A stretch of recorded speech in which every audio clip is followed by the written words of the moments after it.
Good morning, everybody. I'm Tim Routledge. You may have heard of me, you may not. I speak English. I'm afraid I don't speak Portuguese. So I will try. If you don't understand anything, please put your hand up and let me know. I'll take questions at the end. Or if you really want to know something halfway, just put your hand up and I'll try and see you and answer any questions you may have. I'm here today to talk about Eurovision. I'm right in the middle at the moment of designing this year's Eurovision in Vienna. We're in a month of pre-visualization in Depends. So my team are back in London programming today, and I've left them to come here. And to come and get some sun, to be honest, because it's so miserable in London in the winter. So it's great to be here and get some sun in Porto. So before I start, let's watch a little video just to remind you of how Eurovision looked last year. Strobe lights, getting lost in your eyes, cotton candy haze, floating up in space, flying deep underground.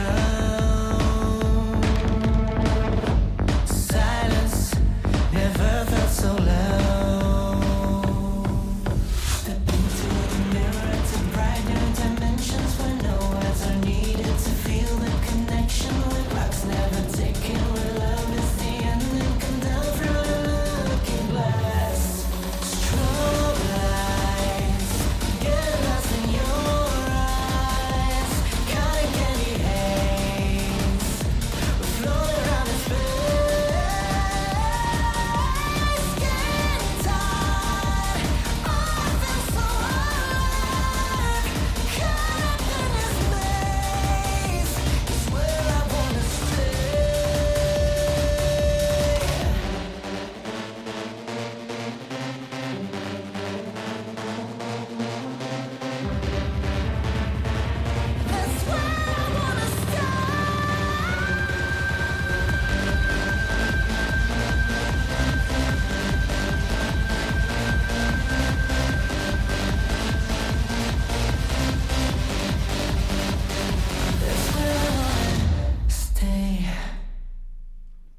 Cool. Hopefully that woke you up to get going. So in 2023, I truly lived the dream as an LD by lighting the Eurovision Song Contest in Liverpool. For many of us in the lighting design field, it's kind of the dream job. It's the biggest show in the world. It's 3 times the size of the Super Bowl. It's epic. Some people call it the Lighting Olympics. It was such an honor to design the show, yet I found myself wondering how much more we could accomplish if I did it again. With the lessons learned from making this incredibly complex production, I still had an itch that needed to be scratched. So in the summer of 24, I was approached by Tobias Aberg, the head of production for the Swiss edition, scheduled for May 2025. I had to present a pitch alongside many other very well-known lighting designers to earn the privilege of lighting the show.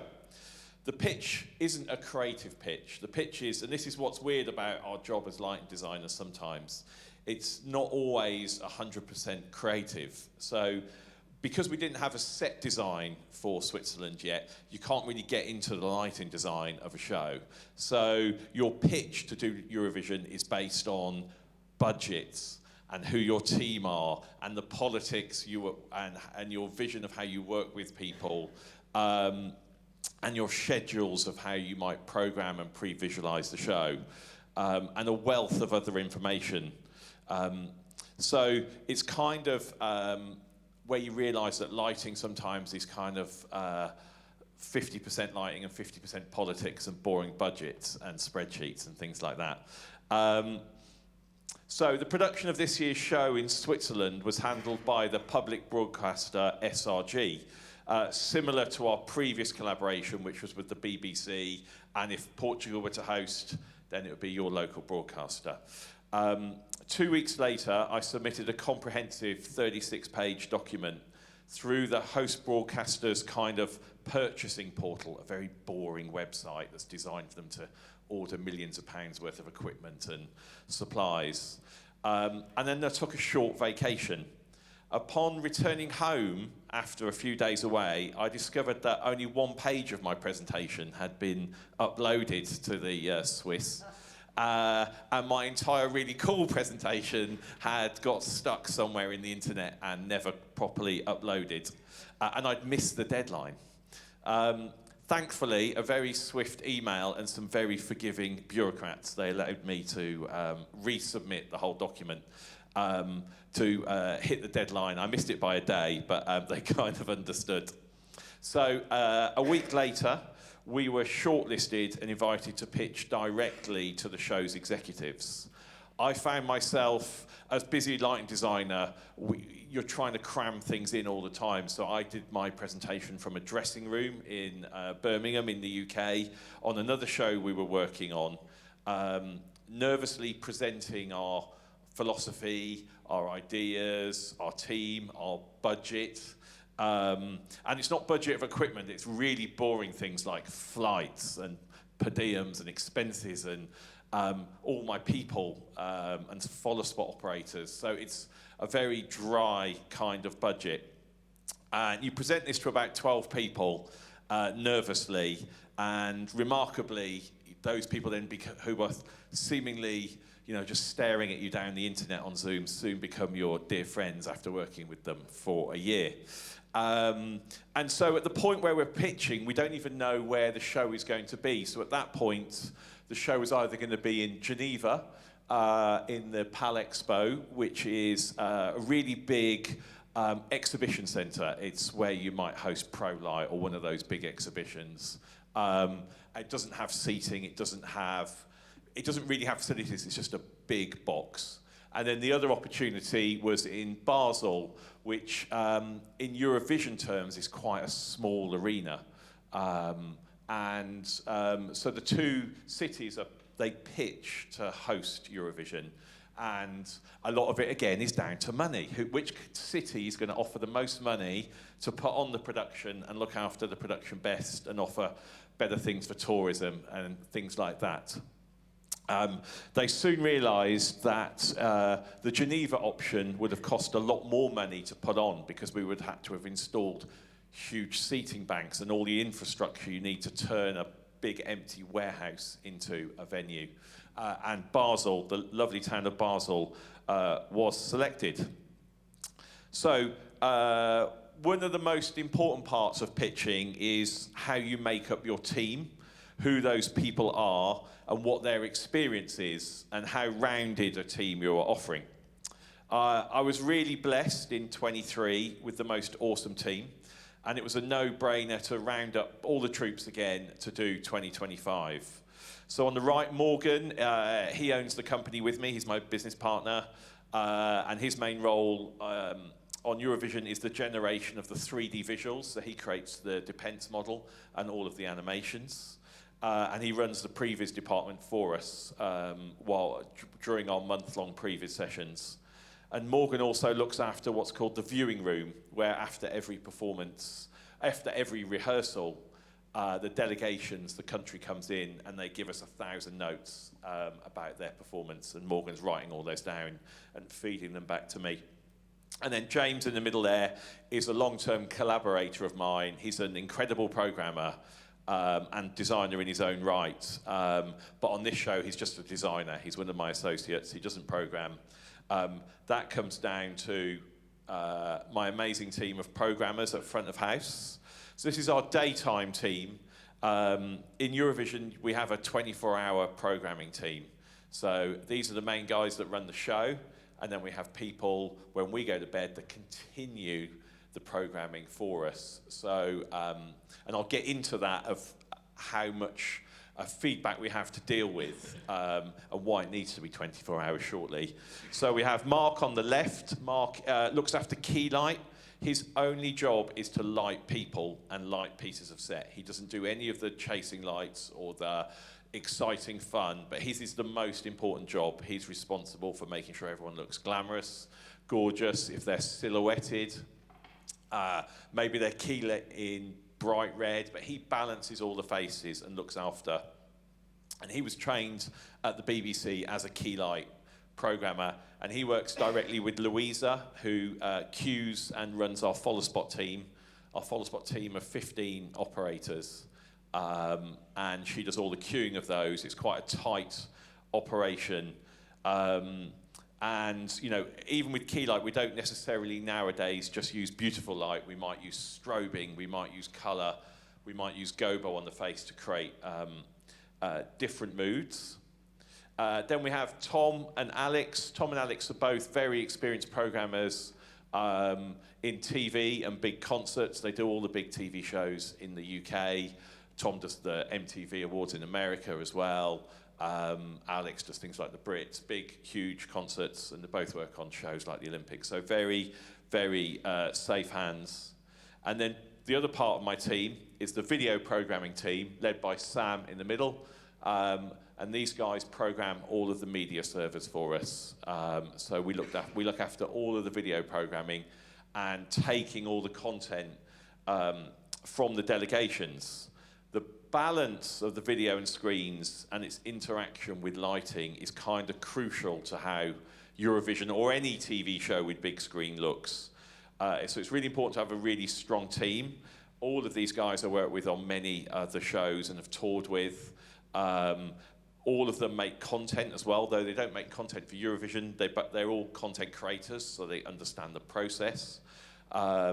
And for me, having control of the full video team in my department means that I can ensure all the pictures look great and I can balance all of the lighting and video looks. And then it's really important to note just how big a lighting team we are. So this is the full lighting team. My main gaffer is Keith on the right, so he's responsible for all the crew and for installing the whole project. And making sure that it works seamlessly for 6 weeks on site. So the team is quite epic. We have the 15 follow spot operators, 20 lighting technicians, operators. We also had local, every time we do Eurovision, I employ local technicians. So in Liverpool, I had a bunch of students from the local college, exactly like this kind of place. It's Paul McCartney's university. So we had a bunch of technicians from there, and we've trained up. And then in Switzerland, we had a load of local technicians that we interviewed and picked the best to come and work with us and learn alongside. It's kind of important for me that wherever we do these big shows, we're not just coming in and disappearing, but we leave skills behind us, because the local country's spending an awful lot of money on these shows, so we bring the experience and then train up as many people as we can. So our follow spotting team is quite an important team. They're responsible for, you know, ensuring that our show looks great. We use a company called ProSpot in the UK, which is it's a rare company in that they only provide follow spot operators. That is their main reason to exist. And they provide them for all big TV shows across the world and big events. Because to me, the most important light, you can have all these cool, fun chasing lights, but the most important light is the key light. And so having really experienced people. So what we tend to do is have half very experienced follow spotters from ProSpot, and then the other half locally, and then we train up and retain those skills in the host country. So, we've done the boring thing. They've agreed to pay us some money, and they've agreed to take my crew. So then we get into the fun bit. Once we had won the bid to become lighting designers, the next part is for the set designers to pitch their sets. So I'm generally brought in before the set designer, so that when we see the various options of the sets that are presented, we can tell the producers whether it's feasible for lighting, whether it will work. Different this year in Vienna, where the set designer was picked before me, but generally as a rule, the lighting designer gets picked and then the set designer. So we had 6 sets submitted from designers across Europe and North America, and we had 2 full days of those set designers pitching to us at Eurovision. The reason they do that is, they want the best ideas. They don't just want to go to one place and just get the first idea they're given, so they have these 6 different, and it can be 6, 8, 12, just depends. But they always go out to try and find the best, interesting sets they can. After 2 days of pitches, we all individually scored the designs. And this year, last year, it was unusual that there was only one winner, to be honest. There was a very, very clear design that worked for the show. And that was by Florian Vida, who has designed Eurovision at least 10 times. And sometimes it's disappointing, and I've said this to Florian, that there wasn't anyone new and cool that had an incredible set that really got the project. And but yeah, Florian really understood how to make this venue work. So this is the venue. It's the St. Jakobshalle in Basel. It's quite small as Eurovision goes. It's nice and clean. The boring thing about this venue is the architect decided to make the bit above the stage the lowest part in the room. So it's like a Pringle potato chip, the roof. And so it's a multi-purpose hall. It's not necessarily a strict like concert arena like the O2 or somewhere like that. It's beautiful. It's very dark when you turn out the lights, which is great. It's clean on camera, but it is small.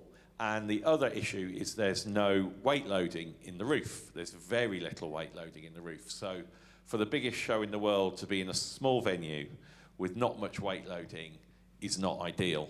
And as you can see in the roof here, can you just turn the lights down a little bit on stage so people can see the screen a bit more? Would be lovely. The roof has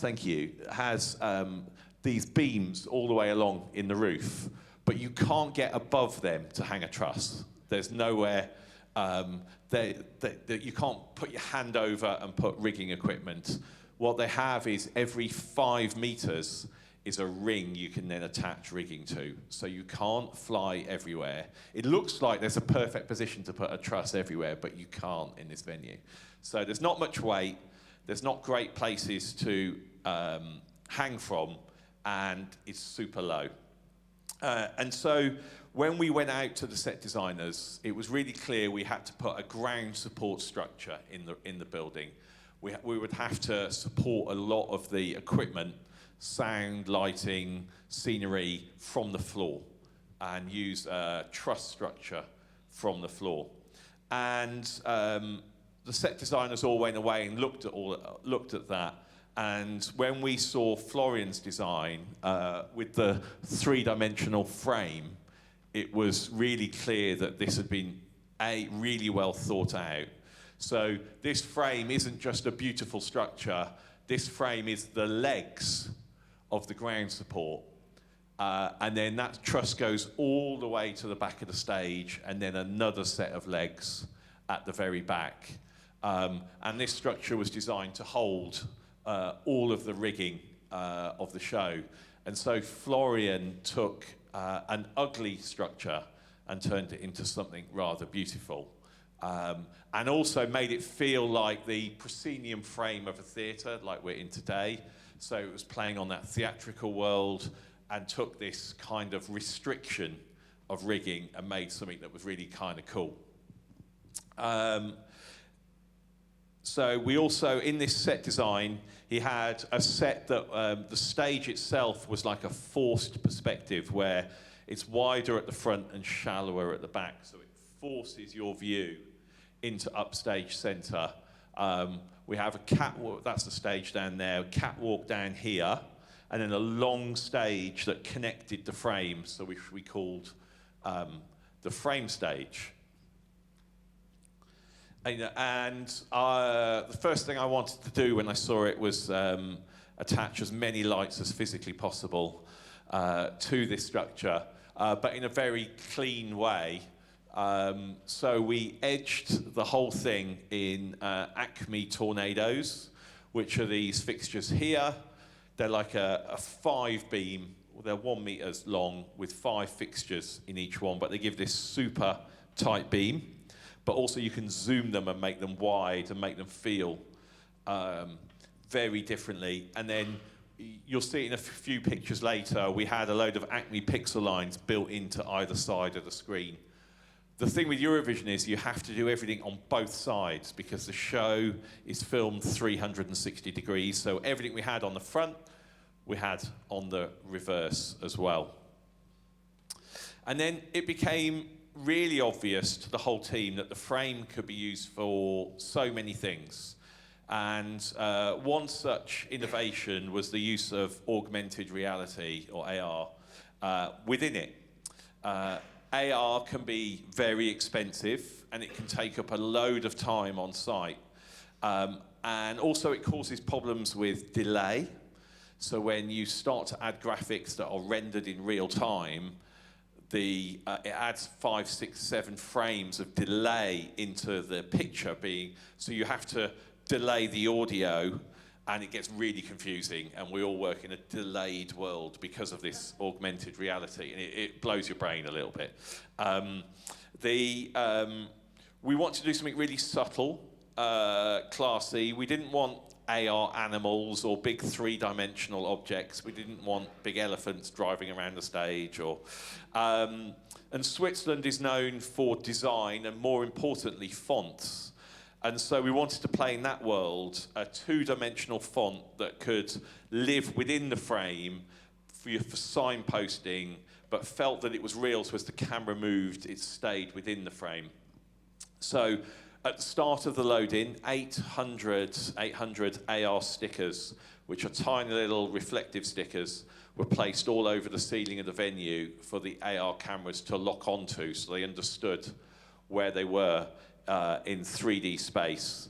And due to the cost and complexity of AR, we just had it on 2 cameras. The more cameras you put the AR onto, the cost goes into millions and millions and millions. So just the 2 front cameras, which was a spider cam and a traveling floor camera. And I'll just show you there's some audio on this video. The activation shot, which was the main reason for it to be. So this is, we come out of the postcard in Eurovision to introduce the act, and we do this kind of reveal of the stage with the AR inside explaining who the country is, what the song is, and who wrote it. And then we do this little sting and then go to blackout. But the beautiful thing was we could move around the camera in 3D space, and it looked like the graphics were still staying inside there. And we boringly have to program this for every country individually because all the lights change for each country's flag. So that's quite a project in itself, but my team created a beautiful macro that could take a flag and then split it, and we would work out the colours and do that. So, so that is the AR sequence. In this sequence as well, in the audio, there are a few Easter eggs in the audio. So the winner of the previous Eurovision was Nemo, and in the background there's like reverse notes of him singing, a little hint of him singing, a little note from the song. So we try and hide Easter eggs in the music for that. And then we go back to the set itself, and I'll get into how we lit the show. So between the set being awarded to Florian in October and a deadline of January, where we have to present to all of the delegations, the countries, what the rig is. So I have to go and present to the delegations and show them what the rig is going to be. So we basically get November, December, and half of January to design it, cost it, feasibility, change it, recost it, get all of the vendors to pitch to tender for providing the equipment, and then we can then show them what the rig was. And so we send them a video a very simple video showing each element of the rig. So I'll play this. If you could just do this with the audio low on this one, please. So we send this out to all the delegations in January to show them. So the first thing we have is this huge three-dimensional grid of lights, which was 1,000 pixel lines, behind a transparent, semi-transparent video screen, which was kind of like a big highlight of the rig for us. It means we could reveal lights without ever seeing them half the time. Then we had three two-dimensional rigs of lights, all loaded with moving lights and X-bars. So there was a 3D grid and a 2D grid, ladders of more moving lights, and they all existed behind the screen.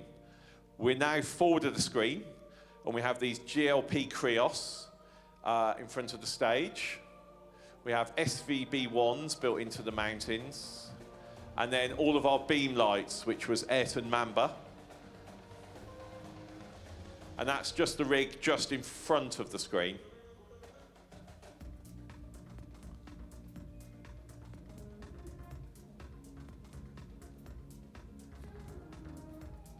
Then we have the floor light package. We put these lights on what we call peekaboos. So those little floor lights all have little Wahlberg lifts, so we can hide them and then bring them up. And all of those lifts are controlled from the lighting console. Then we get to the ribs, which was the big kinetic element of the last year, which was 24 flown trusses, all on kinetics, all loaded with moving lights, edged in Martin Skeptron, and then every single truss could angle, roll, tilt, and create unlimited different architectures. Because the thing with Eurovision is you want to create a playground where everything changes constantly so that every single delegation looks different. We could do a continuous move, which we did for the Ukraine, for their performance. We also put Skeptron on the top of these trusses, so when the camera flies over the top and the trusses are low, there's some eye candy.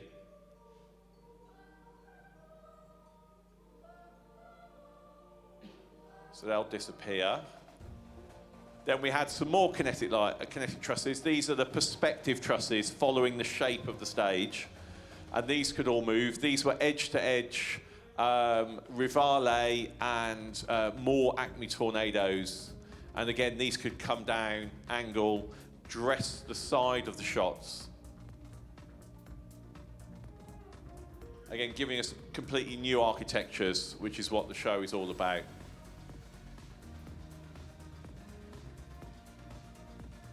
And all of this hung off that ground support structure.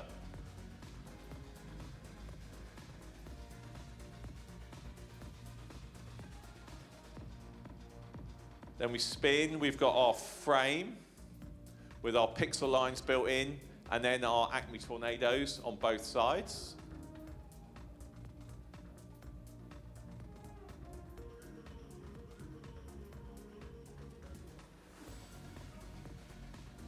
Then the reverse shots, there's a lot of shots in, as I said, we're filming 360, so there's a load of beams on the other side above the green room.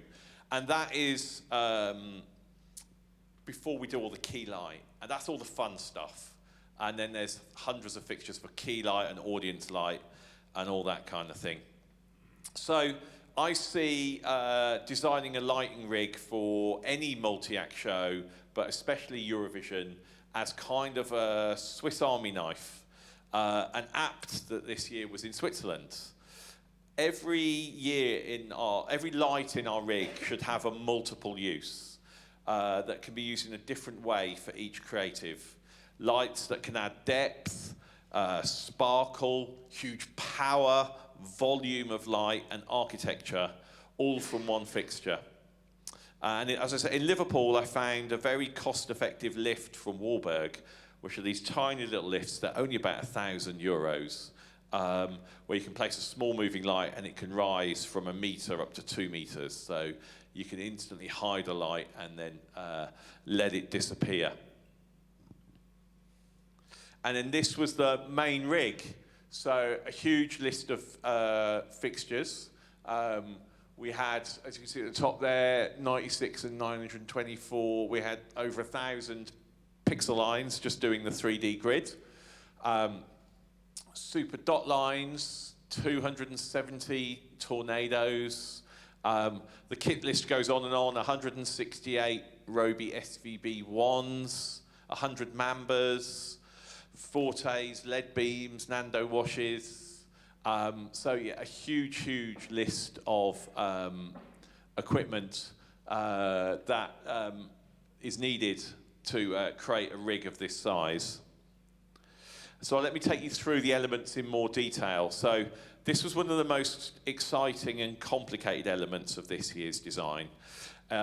We used Row Vanish 8, which is a semi-transparent screen. So you still see the structure in the screen, but the pixels disappear. There are disadvantages to using a screen like this because it's lower res, and you can get into issues on camera with creating really weird strobing and what we call moire. So we have to be really careful with all the video content to make that work on a screen like this. So what we managed to get was this really crispy three-dimensional grid. And most of the programming of this grid was done on Tom's console. We use MA3 exclusively on this show. But additionally, we had the disguised media servers being able to pump into it as well. We only used it on a couple of numbers, the pixel mapping, but we had the ability at any point to flick between real programming and pixel mapping. And because of MA3 works so well with 3D grids and grid work, all of its entire logic is based on grids, this kind of design was enabled to, we could do it so easily. We then had a whole rig of domino LTs from Ayrton behind all the pixel lines, so we could turn all the pixel lines off and just have these moving lights. These were them zoomed out to full. We could do tight beams, gobos, but it gave another punch level. And the thing with Eurovision is about layers of creative depth at all times. And then because it was transparent, we got to use it in a really cool way. And one was with JJ, who won, was we took his lighthouse video content, and with one of those carefully placed moving lights behind, we had a virtual lighthouse, but with a real light beam that could move around within the... So that's taking a virtual element with a real spotlight and creating something, giving it real depth. And then forward, so we have this three-dimensional grid that's 3 meters deep, and then interwoven inside that grid are the hero squares. So you can just see above, grayed out at the top, you can see the other grid. And these were made of GLP X5 bars, insanely heavy. There's, how many of those? 78 per square of the X bars. And so these things were insanely heavy and had to be built within the three-dimensional structure as it was created.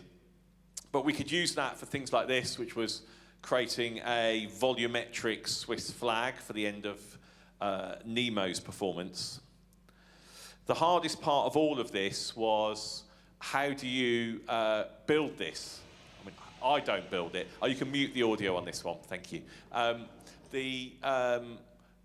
You can see on the right them constructing it and how big and insane this structure was and heavy. And you can just see, just in here, the two-dimensional grid there, that's it there, woven inside. So it was a feat of engineering to build this thing. It was custom metalwork, the whole thing.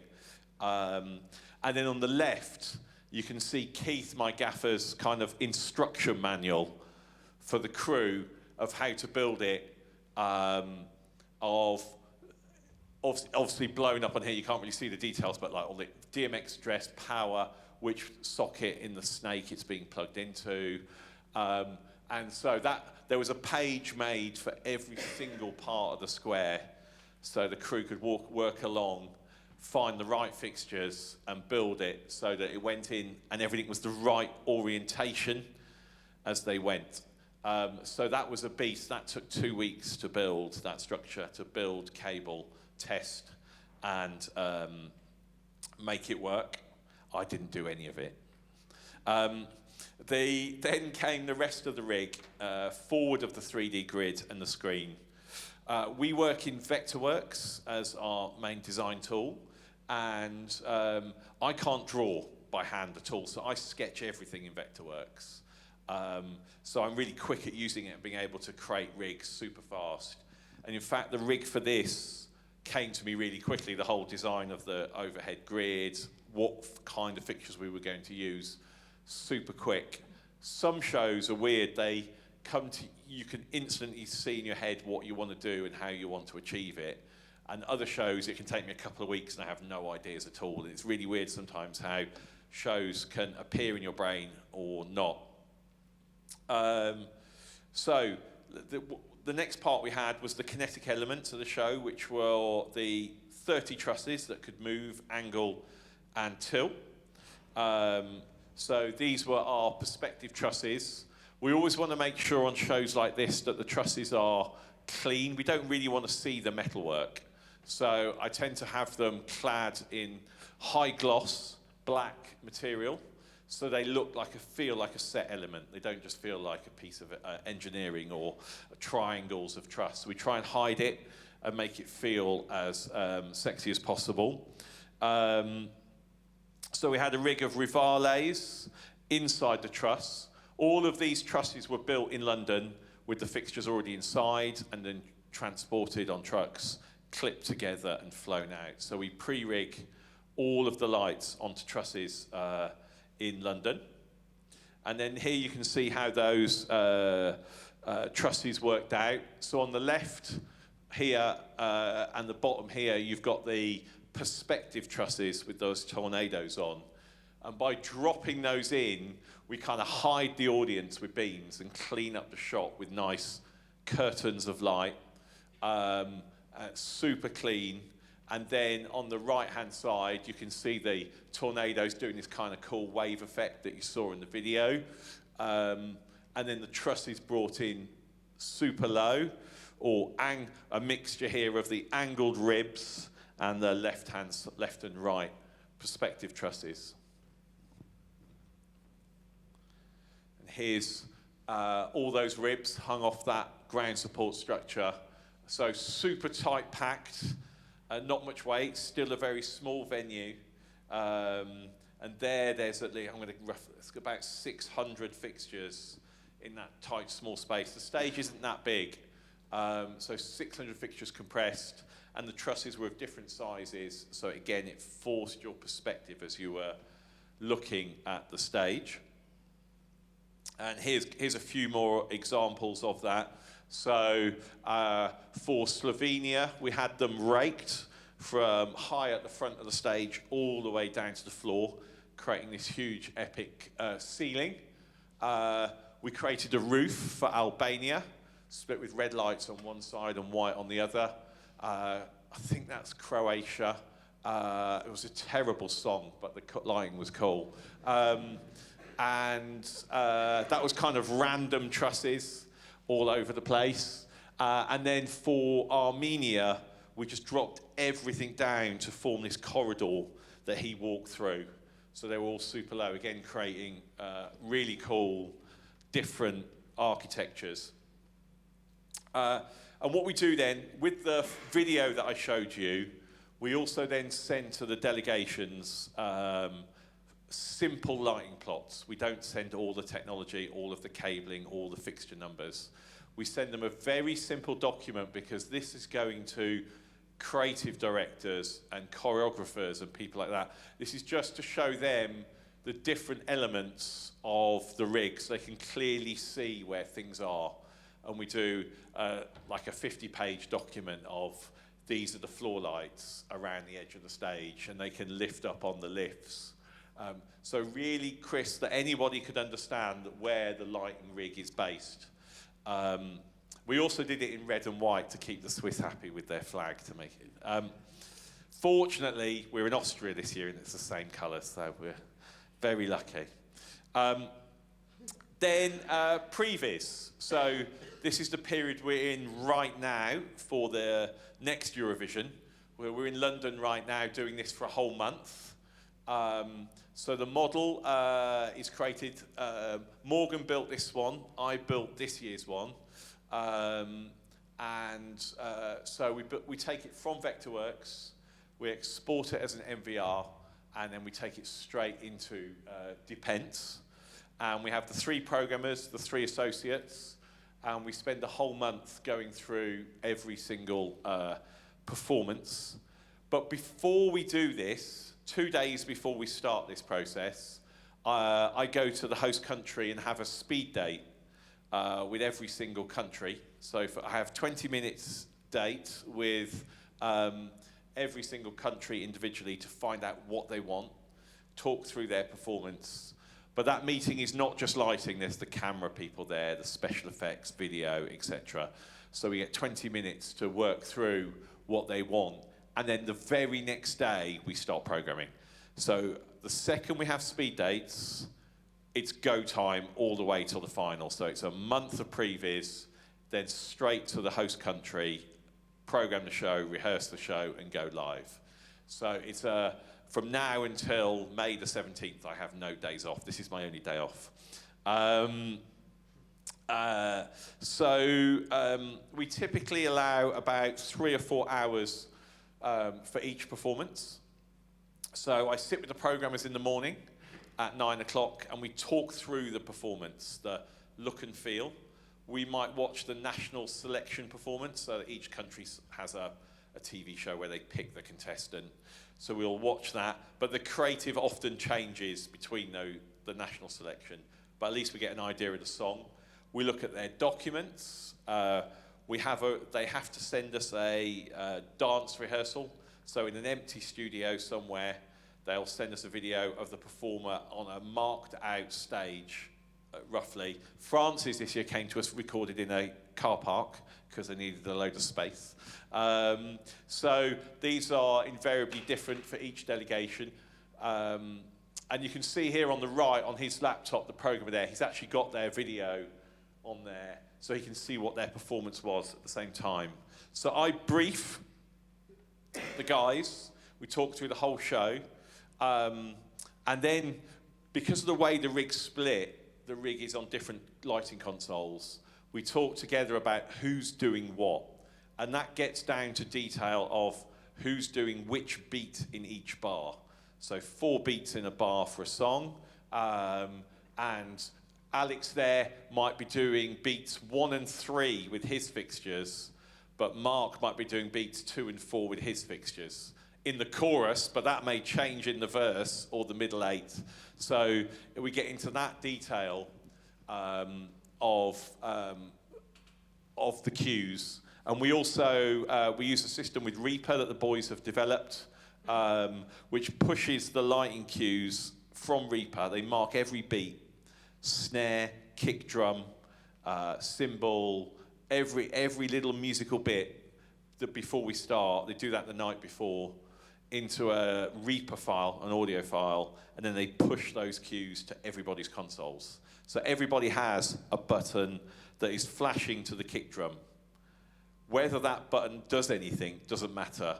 They can decide to put a light onto that kick drum or the snare, but it might be snare 1, snare 2 for a verse, and then snare 1, 2, 3, 4 for a chorus. So we go into detail. We have about 200 buttons for each song that can be used to create the programming for each song. So what we do then is we spend 3 or 4 hours programming, then we regroup as a team and watch it on one previs system. So there's 3 previs systems here. We watch it on one together as a full performance. We give notes, and then we spend 1 more hour tidying it up. We then film that video, export it, and send it to the delegation for notes. And then we move to the next, and it has to be really military organized, because we have, last year was 37 delegations, this year 35, and that takes a lot of time. And then we wait for notes, and then we spend a few days doing notes. And then we do all the previews for the halftime show, the flag parade, all the bits in between the show. So it's a whole month of previews. And at the same time as we're doing that, we have another previs system that has the whole rig and it has all the trusses moving. But we don't turn the lights on in this model. This just has all the trusses moving. And then we can send all of this data of, this was for Iceland. We wanted this truss look. And then over here, we tell them where the motors are in 3D space, what height, what angle, what speed, so that the programmers of the rigging in the host city can get ahead for us. So we do all this in Depends, send them the data, and then they program all the trusses. When we start rehearsals, what happened in the virtual world should, in theory, happen in the real world. Now, most of you who do lighting programming will use pan and tilt on your fixtures, right? You take a fixture, you tilt it, you pan it, and you record the position. On Eurovision, we never use pan and tilt. We started this last year. We use XYZ, so we don't work in a pan and tilt world. We work in a three-dimensional world. And we take data from all of the trusses, where they are, so the lights know where they are in 3D space. So when those trusses have moved down, we know that the fixtures on this end are higher than here, and the console knows that. And then, so if a truss is moving and is pointing at the back of my feet, the lights will always stay on the back of my feet, no matter how much the truss moves. So we tell the fixtures where they need to be. Hey? Are you using PosiStationNet for that? Yes, we are, PosiStationNet, yeah. But yeah, we take data from all of the rigging and the lifts as well. So if there's a lift with a light on, we take that data. And this year we're going to do something really freaking cool, which you'll see in May, which would be another generational leap into how we take that data and what we can do with it. So we send all of that, and then to demonstrate, you can play audio on this one. This is the calibration seeing, so we can take an entire rig of lights, so maybe 200-300 lights, and follow this performer as she walks around the stage. So as she's moving there, they're all just on one follow me handle, and they all know where she is in 3D space. So any light in the rig can be tracking the performer, no matter where she goes. She can move all the way downstage, and we can opt into any light at any time. So we've just swapped it there just to a smaller rig, so we can see the sword.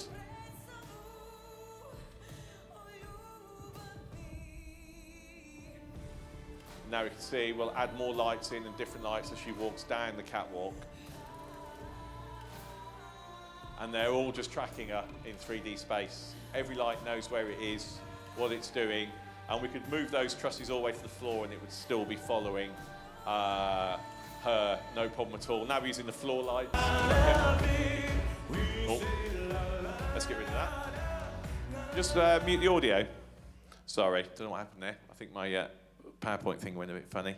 Anyway, so whilst we're doing previews, the programmers are programming. I'm working with the team because we've just had those meetings with the delegations, and every delegation may have a prop. A prop could be a big structure on stage. It could be musical instruments. It could be just lights. Anything physically brought on stage becomes a prop, and we need to cost that back to the delegation. So the host broadcaster generally, not always, but mostly, builds the props for each country. The country tell them what they want, and then we go away and cost it. So this was Germany last year. It was a huge sound box with loads of strobes built in and LED tape. So while we are programming the easier numbers, we are costing for Germany. would you like all of these lights in your prop? It's going to cost you 10,000 euros. And they say yes or no, and we go back and maybe they only want to spend 5 or they want to spend 50. But we go through this whole process and we have to draw these props up to get them into Depends.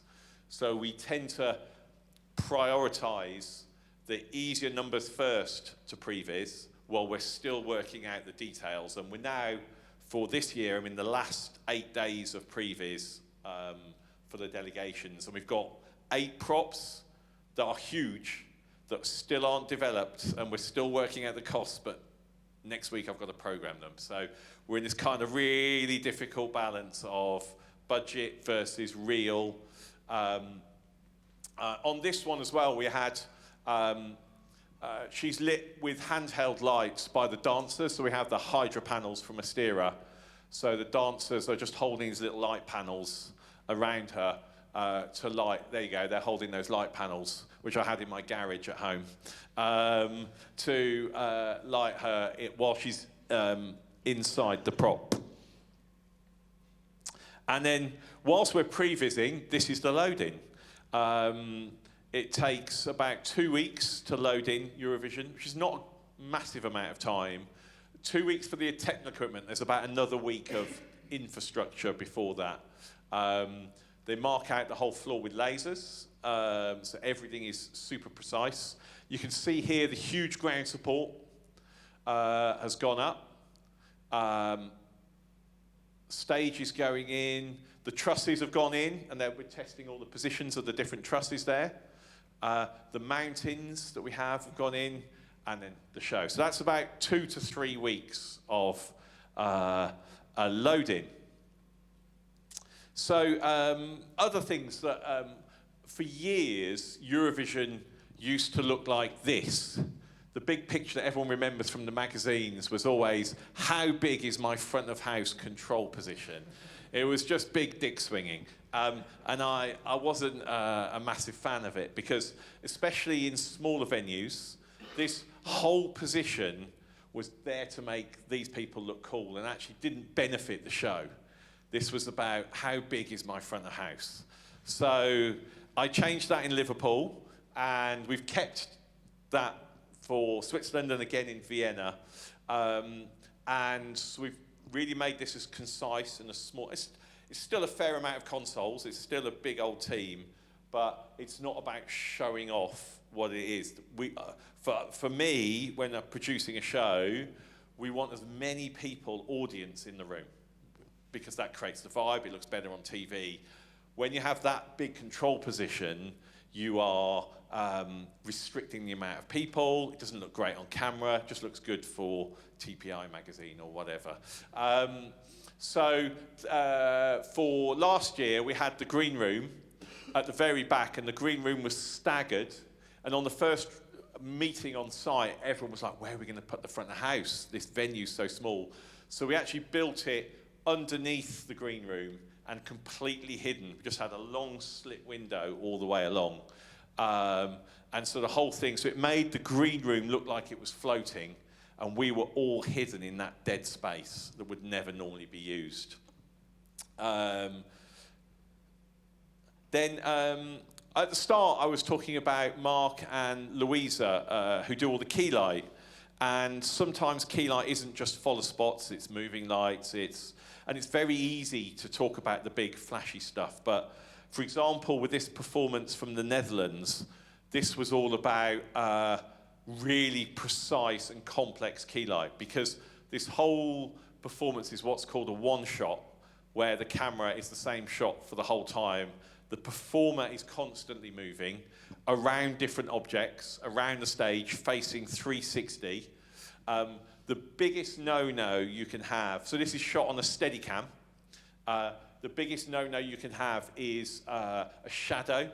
You never want to see the shadow of the key light going through the camera person and seeing the shadow of the camera on the performer, because that breaks the fourth wall, and we want to make sure that this feels like a really clean performance. So we never have shadows of cameras. It's the biggest no-no in television. And so this whole performance was done with a sequence of camera And I have an operator called Ducky. She wears big ducks on her head. And she has a panel light, and she choreographs with the camera person. And it's a mixture of that my lighting operator running around with a light on a pole, follow spots from different angles that come in and fill at different times. And the whole thing is designed that you never see how it's lit. Like this tricky one had a TV at the end that he was performing to in the mirror, but we couldn't have any key light hitting the TV, or it showed you that it was a television. So it was a really, really tricky balance of choreography, of follow spots, and humans running around with different panel lights during that performance. And then let me just take you through one of the great examples of automation in the show. So this was Albania, where we used quite a lot of the rig. So reverse shot, this is all the green room at that end, and we're hiding just underneath that Skeptron LED line in our little hidden box. We can see the floor lights of the Valero cubes, and then the rig is brought down super low. We're seeing the Skeptron of the rig, those red sparkles, which are just edging the trusses, again, to make the trusses feel like they're floating. And then the trusses will start moving into a new formation. There's these boxes on the floor which were their prop that they brought themselves, and they had the video content mapped underneath the boxes to light the boxes, so we didn't put fixtures inside the boxes.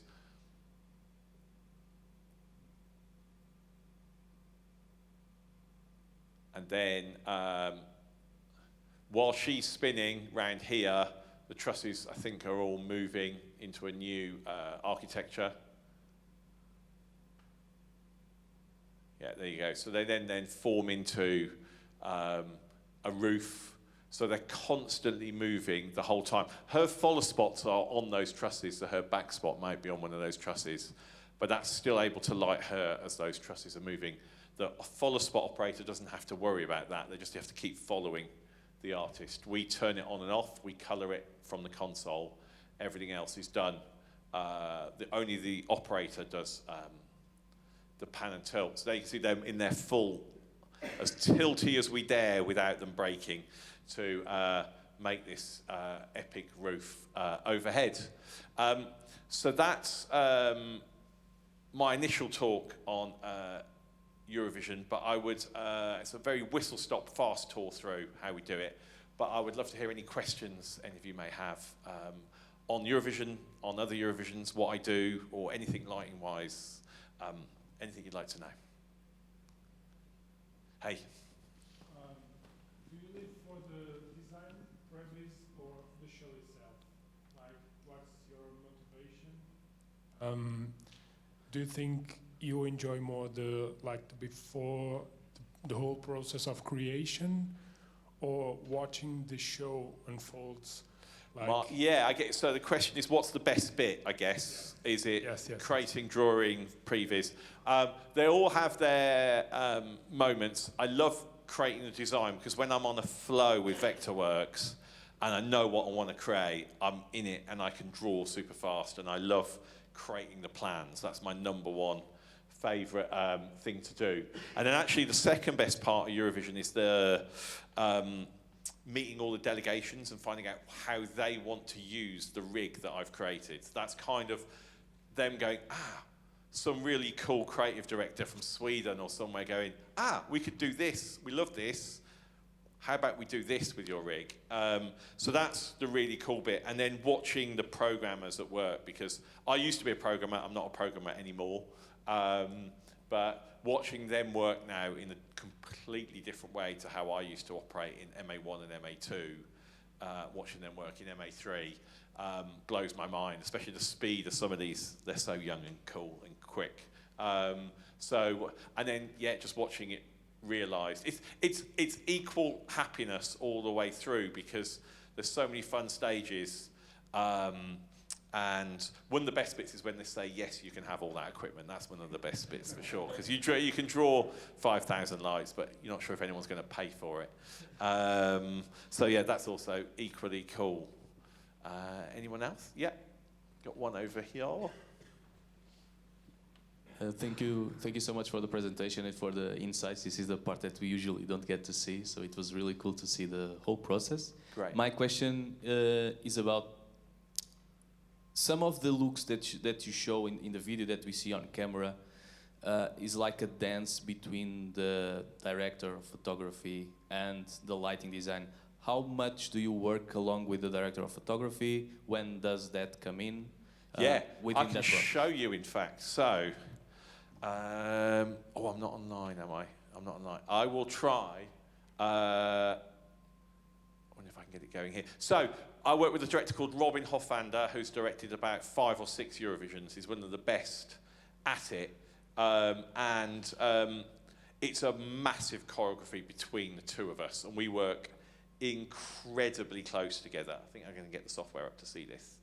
If I go to Eurovision Song Contest, if I bring this over here.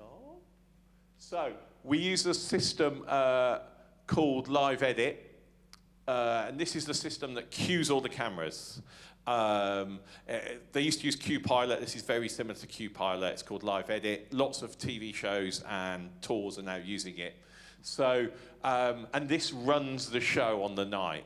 This system cuts all the cameras. This system previses all the cameras. And it's a work between myself and Robin to make all that work. So, I'm not going to show you anything because this year's, but basically down here is a timeline. This is the numbers of all the cameras here. This is the timeline. So you can see here activation. That's that cool of lights thing at the start. And then after that, it'll cue camera 5, 7, 9, and they're all cued on the beat. So Robin builds us a script of cameras. So while we're prevising, I can see that he's going to use camera 10 next on this timeline as the music's playing. I know that's a reverse shot looking the other way. So we then know to put some cool lights in the background. So we see his script. The delegations can also send a camera script, and Robin can dip in and out of his script and their script.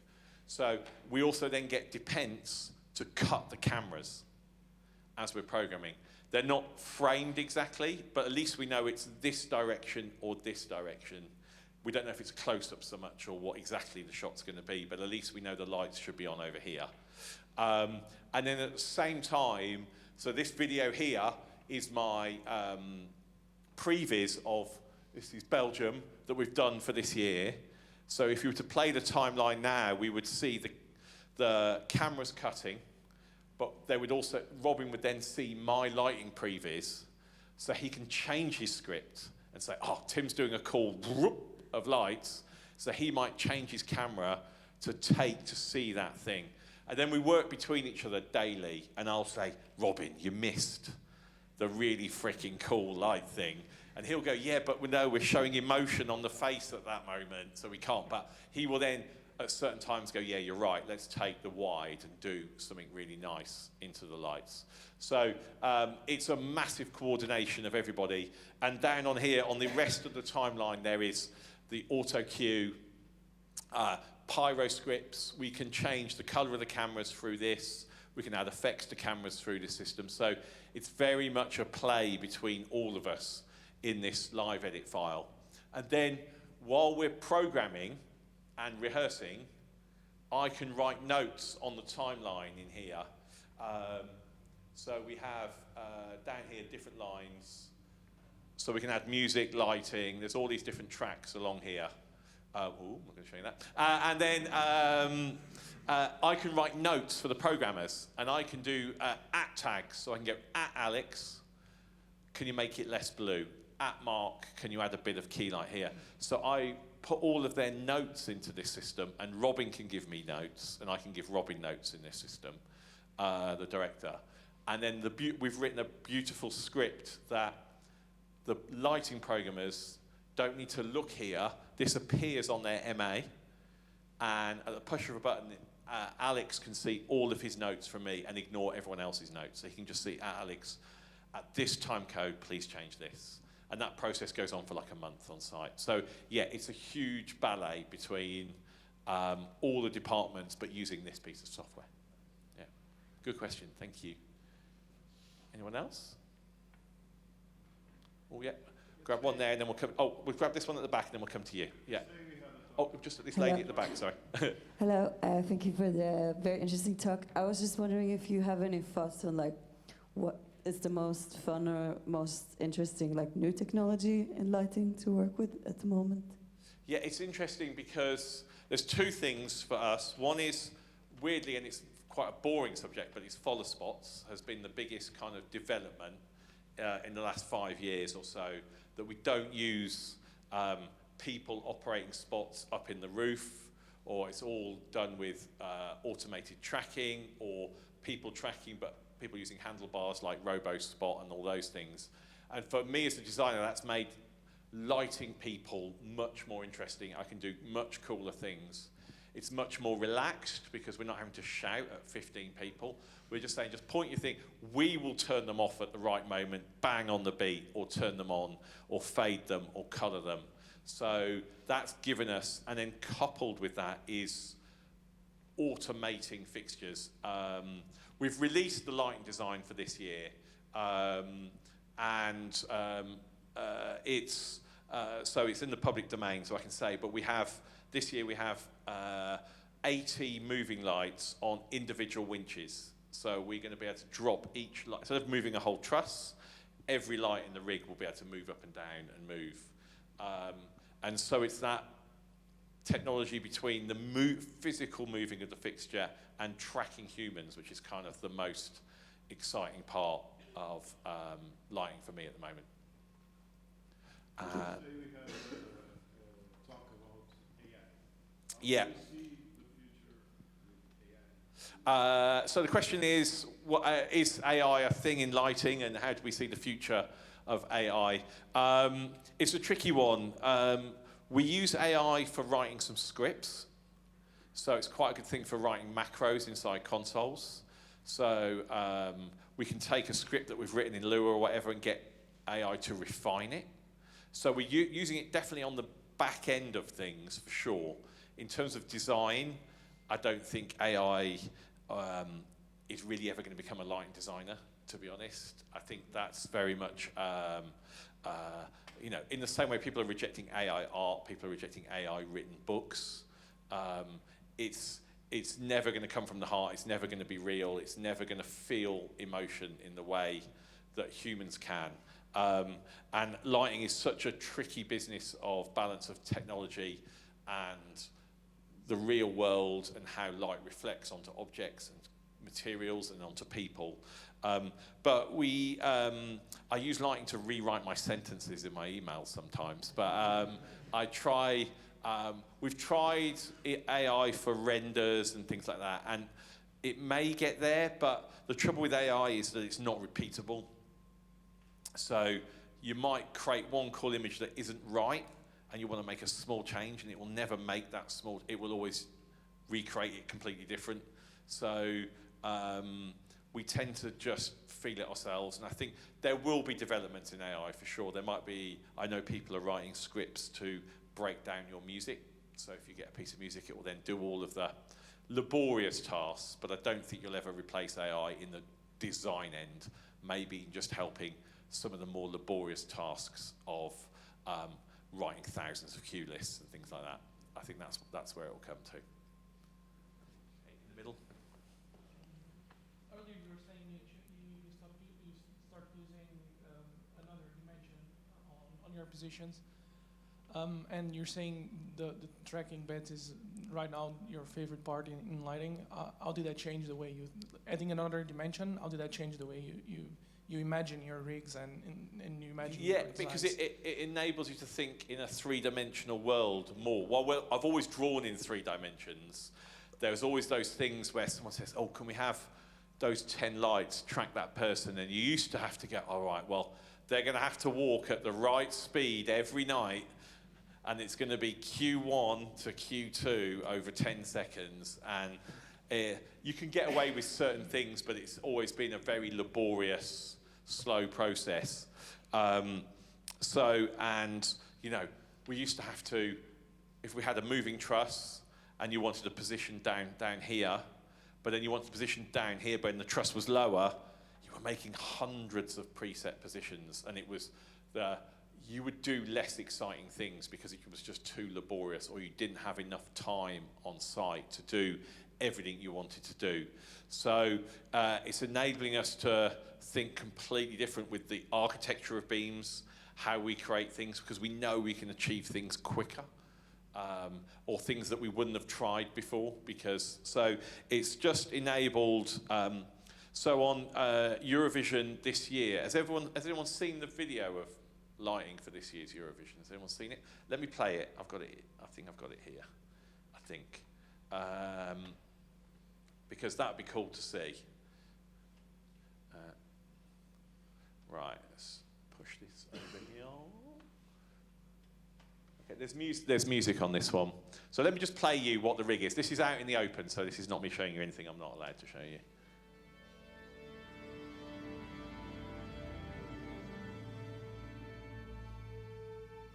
This is a whole rig of pixel lines edging this curvy stage that goes up to the floor. Now we have this really clean screen this year.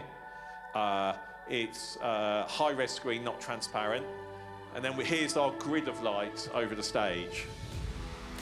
What I didn't want to do was bring in huge trusses and all the cables that come with that. So we've got these kinetic winches. And I can just drop one light in as a backlight, as opposed to having to wheel one on or anything like that. So we can keep the stage super clean, and I can just drop in. We can create, again, do flowy positions, but just drop one light, or just the side lights, or the middle light, or whatever.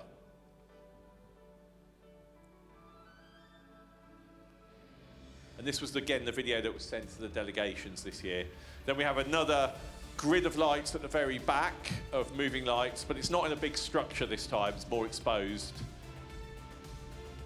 We then have random little moving lights called Ayrton Neos all over on this big structure made of golden pipes. And all the lights on that structure are going to be wrapped in gold vinyl, so they look physically gold as well. So again, they feel like part of the set. Then we have the Peekaboo 3000 this year. Instead of having individual lifts for the floor, we've got this chunk of lights that can come out of the video floor, and that can go up to 8 meters high and seamlessly fit back into the screen, and you can walk on it. Then we have loads of gigapointies around the stage under the big passerelle, but the 4 huge circles of lights.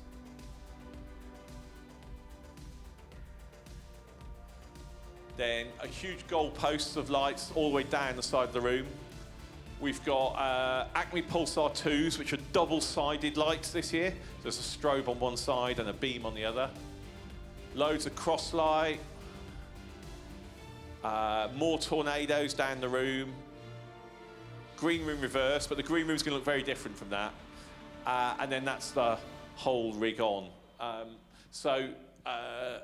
It's kind of exciting that with those three-dimensional things now, the game changer this year will be not bringing in a whole truss. Just got one single light we can dip in and keep it super clean, because that set was so clean, the video screen, having loads of stuff coming in, because if a truss comes in, it's got 4 or 5 socket pexes and big heavy cables. In the winch cable for the light, all the data and power runs, so it's super, and they've got gyros built in to keep it super stabilized while they're moving. Yeah, so that's kind of the exciting thing for this year. Anyone else?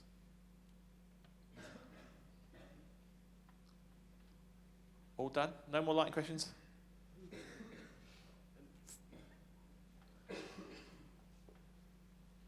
Tim, not only about Eurovision, but also about all the other bands you usually make, and because it's about lights and music. What creatively, when you start drawing, what makes you move? Is it the lyrics, the rhythm of music? Oh, it's always for me, it's always the rhythm. You take certain lyrics into account. It depends on the artist, really. So for someone like Sam Smith, that's more of an emotive style, and not so much rhythm in that in his earlier work. So that would be much more emotive. So you might base that more on lyrical work. I react to the set a lot. So, and I like little lights. I like to hide things. I like things to be lights to come out of nowhere. So, but mainly we're reacting to the music, and sometimes you can go too far when you're reacting to the music, and you can have too much going on. If you're doing every beat, bar, percussive hit, it can become a big mess. But that can be cool for certain artists, but not for others. So, and equally, the best looking performances is, we say, is when you turn shit off and have less lights on. And you can create something way better with a lot less lights. And I quite like those productions when I'm using small rigs. But equally on that show, or any big, massive show, we have a big rig, but we don't use it all at the same time. So it's about having options. But for me, generally it's the rhythm, and I like all the little special effects in music. That's what I kind of latch onto. Sounds that, if you just do the snare for every song, it gets very repetitive. So you're trying to find other things in the music. Could be the bass line, could be some little squiggles or weird little vocoders or whatever in the music. So it's about finding interesting patterns in the music, or equally not following the pattern. And we call it discipline sometimes. I'll ask the crew to be more disciplined in a performance and not follow the music and just do something really stylized that's opposite to the music but works really well, that which may reflect more in the dance, what's happening on stage. So sometimes it's reacting to the music if it's a big thumper, or reacting to the performance on stage and not necessarily the music. So it's a mix between choreography and music, I'd say. When you say small rig, you're talking about what? Because your small rig probably is a huge rig. 30 first. lights, 40 lights. Okay. Yeah, Okay. I mean, that's kind of, when I first started, I came to a college like this in the UK, and I wanted to do experimental small-scale theatre. That's all I wanted to do, was really cool. And I remember lighting my first play at drama school, and it was on the 3rd floor of the building, and I wanted to light the whole thing from outside, the lights on the building of the roof lighting through the windows. And all I wanted to do was experimental stuff and not earn any money. And then I found pop music, and there were big gigs. But I've always had that mentality in my head of trying to do things differently, like that big Peekaboo 3000 coming out of the floor and things like that. It's finding opportunities that you wouldn't expect, or doing things differently is what I quite like. Okay, thank you. Anything else, or is it coffee time? Yes, please. What do you have any tip for? Where am I looking? Oh, wave. Oh, there Yeah, you are. It's really yeah. hard to see at the back there. Go So, do you have any tip for students for starting at lighting design, and what's your inspiration, and what kept moving for the lighting designing? Sure. Yeah, so in terms of tips, are you at the college here? You at the school here, or? Yeah. Yeah. I'm a student of Student. the second Yeah. year. So the main thing is, don't worry about the names of all the fixtures so much and what the latest equipment is. Like, knowing that something is a Mac this or a Vari like that or whatever isn't necessarily important. It's what's the quality of light that comes out of that. So it doesn't matter if you've got the latest or not the latest equipment, especially when you're studying and training and stuff. I made a really bad mistake. I'll tell you my biggest mistake, and that was I was 3rd year at university, and it was at the point where moving lights were new. So this was in 1995. I know I don't look that old, but I am. I really am.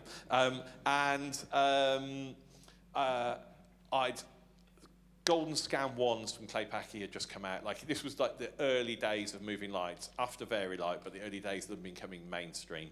And in my head, I was lighting a play, Fiddler on the Roof, and it was actually going to be a really like dark version of this show, and very super dramatic. And in my head, I got the light design, and I was obsessed. I was 18, and all I wanted to do was have the latest gear. So I spent all my budget on going to London, getting these new scanners, and I rigged these lights, and they were cut in the first rehearsal by the director because they were the worst thing possible that I could have put on this show. Because in my head, all I wanted was the latest kit. And they were too electronic. They were just the wrong genre of thing for this show. They just stuck out. Like, why would you have this? And they were noisy. And I then wrote my thesis at university on that mistake. I got an A, so it's all right. Something came good out of it. But the thing I'd say is understand what I can do with light and shadow and position of light. It doesn't have to be the latest piece of equipment. It's about, and then understand architecture and fashion, what's new in fashion, and which is quite hard for lighting technicians sometimes because we're not the coolest dressers, lighting technicians, you know, like, but understand what's going on in the world of fashion and film and how different films are lit, because it's all part of what we do. So it's understanding what lights do and how you can move emotion more than it's got to be the latest gigapoint. Now I say that having just shown you a video of 4,000 of the latest lights, but that's not the norm. But yeah, it's understanding light and what you can do with it and how you could change it or point it in different places, I think is more important as a student. Thank you. No worries. Oh, got one down here.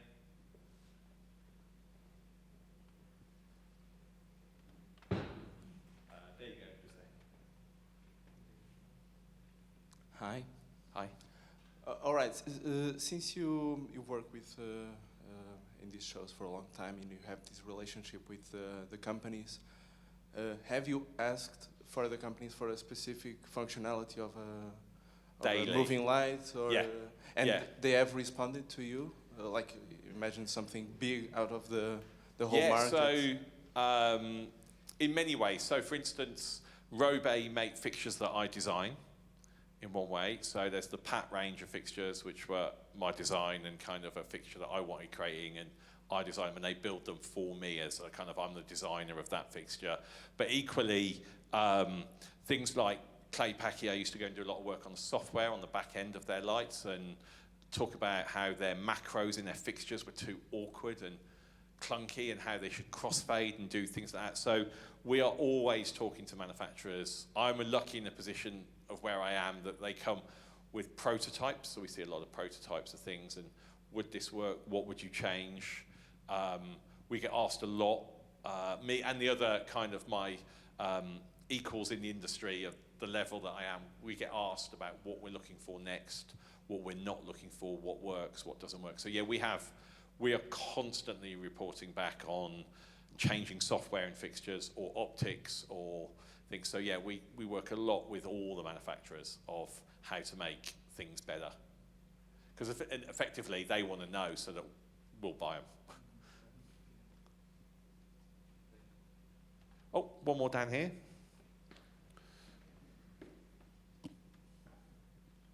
So first of all, let me thank you to come here and take the time of your very busy week Bless you. to to come and talk to us.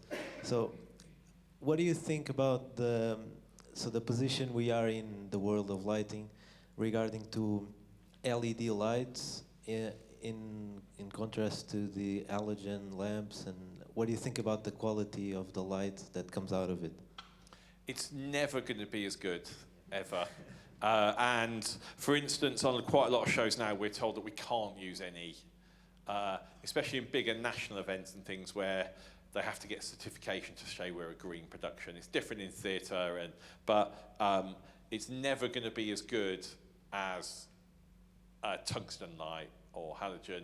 Like we were yesterday playing with a tungsten light that has had to have an LED replacement and trying to get the dimming curve nice and all those things, and we've kind of lost that in lighting. And they try to use software to emulate like red fades in lights and things like that. So that's, but LEDs from where they were 10, well, I mean, the first LEDs I saw were, I'm going to say like 2006, something like that, where the first mass-produced ones have come on such a long way, to the point now that all our follow spots, big high-powered follow spots in stadiums, are LED, like the iForte LTX or the Eagle Strike from Air, and those kind of things are all and they look good.